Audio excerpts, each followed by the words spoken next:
नमस्कार मेरे दोस्तों, स्वागत है आपके अपने YouTube channel RP online classes पे। तो हिंदी का गद्य खंड जो होता है उसका हम चैप्टर नंबर 4 लेके आ गए हैं आप लोगों के लिए।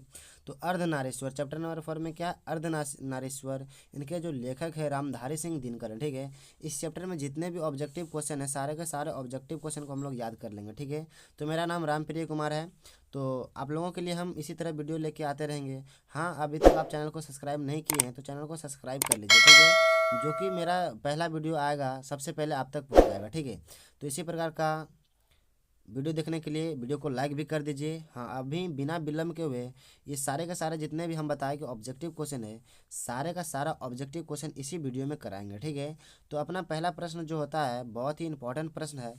तो देखिएगा, इस अर्धनारीश्वर चैप्टर से आपको 4 या 5 ऑब्जेक्टिव क्वेश्चन आपको डायरेक्ट एग्जाम में पूछ दिया जाएगा, ठीक है। 4 या 5 क्वेश्चन आपको एग्जाम में पूछ दिया जाएगा, ठीक ना। देखिए, अगर इसका जो क्वेश्चन देखिए, बहुत ही सटीक क्वेश्चन है कि अर्धनारीश्वर शीर्षक निबंध में शंकर और पार्वती, अर्धनारीश्वर शीर्षक निबंध में शंकर और पार्वती किस प्रकार का रूप वर्णित है, किस प्रकार का रूप वर्णित है, तो कल्पित रूप वर्णित है, ठीक है दोस्तों।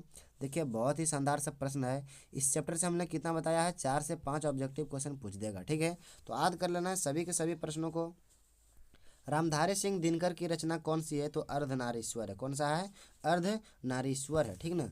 देखिए, प्रश्न की अगली ओर चलेंगे कि रामधारी सिंह दिनकर किस विश्वविद्यालय में उप कुलपति के पद पर रहे हैं। उप कुलपति के पद पर रहे हैं तो भागलपुर विश्वविद्यालय, ठीक है। किसके, भागलपुर विश्वविद्यालय, ठीक है ना। अर्धनारीश्वर शीर्षक पाठ हिंदी साहित्य की कौन सी विधा है। अर्धनारीश्वर शीर्षक पाठ हिंदी साहित्य की कौन सी विधा है, तो निबंध है। ये क्या है, निबंध है। बहुत ही इंपॉर्टेंट प्रश्न ये था, इसको वीवीआई क्वेश्चन बोलते हैं क्योंकि ये क्वेश्चन बहुत बार एग्जाम में पूछा गया है और पूछने वाला भी है, ठीक है। तो याद कर लीजिएगा आप लोग, ठीक है। अर्धनारीश्वर, देखिए, अर्धनारीश्वर शीर्षक पाठ के लेखक कौन है दोस्तों, तो रामधारी सिंह दिनकर है, ठीक है। ये तो क्वेश्चन आपको थंबनेल में ही दिख गया होगा कि दिनकर को कौन सी राष्ट्रीय सम्मान मिला था। दिनकर को कौन सी राष्ट्रीय सम्मान मिला था, तो पद्म भूषण मिला था। क्या मिला था, पद्म भूषण मिला था, ठीक ना। अगले प्रश्न देखिए कि अर्धनारीश्वर कल्पित रूप है। अर्धनारीश्वर कल्पित रूप है, शिव और पार्वती का है। किसका है, शिव और पार्वती का है। रामधारी सिंह दिनकर की रचना है। रामधारी सिंह दिनकर की रचना है तो अर्धनारीश्वर है। कौन सा है, अर्धनारीश्वर है, ठीक ना। देखिए, अगले प्रश्न है कि अर्धनारीश्वर, ठीक है, अर्धनारीश्वर पाठ के निबंधकार के लेखक कौन है, यानी निबंधकार या तो लेखक कौन है, तो रामधारी सिंह दिनकर हैं।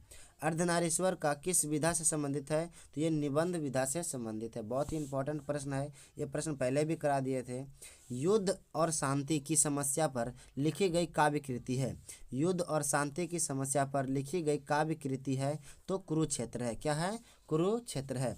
युद्ध और शांति की समस्या पर लिखी हुई काव्य कृति है तो कुरुक्षेत्र है। ये क्वेश्चन 2 बार हो गया है, कोई दिक्कत नहीं है, बहुत ही इंपॉर्टेंट प्रश्न था इसलिए वो 2 बार लिखा गया है, ठीक है।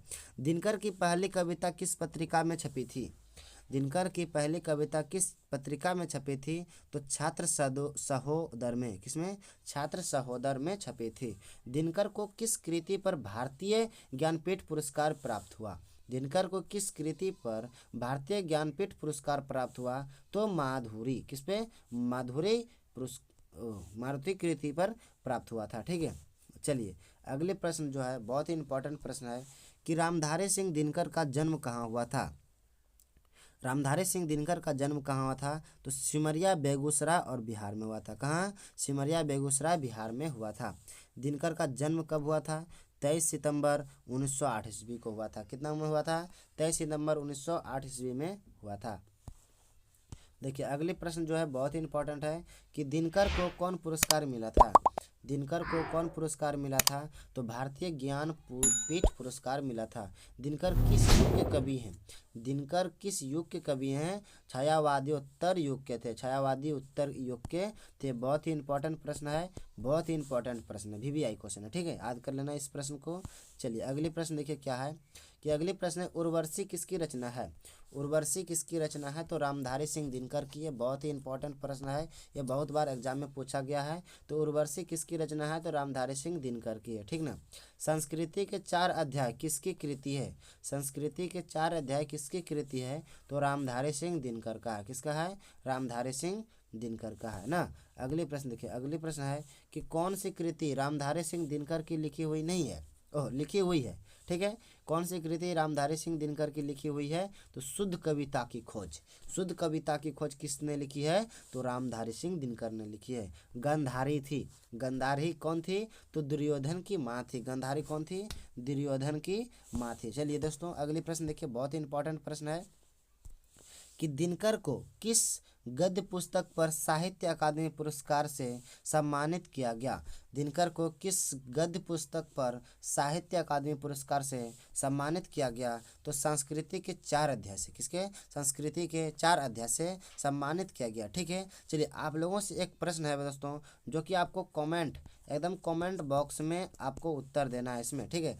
तो दिनकर जी का मृत्यु कब हुआ था? दिनकर जी का मृत्यु कब हुआ था वो आपको बताना है। कितना ईस्वी को दिनकर जी का मृत्यु हुआ था, ठीक है। ये वीडियो कैसा लगा वो आपको कमेंट बॉक्स में बताना है। अभी तक चैनल को सब्सक्राइब नहीं किए तो चैनल को सब्सक्राइब कर लीजिए, ठीक है। इसी प्रकार का वीडियो आप लोगों के लिए हम लेके आते रहेंगे, ताकि आप 90+ हिंदी में आप ला सकते हैं। आप chapter by chapter objective question पढ़ लेते हैं तो आपको 90% आ जाएगा, ठीक है। अब कैसे 90% आएगा? तो ऑब्जेक्टिव आपको 100 क्वेश्चन पूछेगा, जिसमें आपको 50 का उत्तर देना है। तो इसमें कम से कम आप 45 मारिएगा, और 45 सब्जेक्टिव क्वेश्चन भी जरूर से जरूर बनाना है, ठीक है। आवेदन पत्र लिखने आता है, लेख लिखने आता है, ये सब कुछ चीज़ और क्वेश्चन आता है, तो आपको सब्जेक्टिव क्वेश्चन भी कराया जाएगा, कोई दिक्कत नहीं है। टेंशन नहीं लेना है मेरे प्यारे बच्चों, आप लोगों के लिए हम तैयार हैं। बस आप लोग मेहनत कीजिए, मन लगा के पढ़िए, ताकि आपको एकदम कहीं भी दिक्कत ना हो, ठीक है।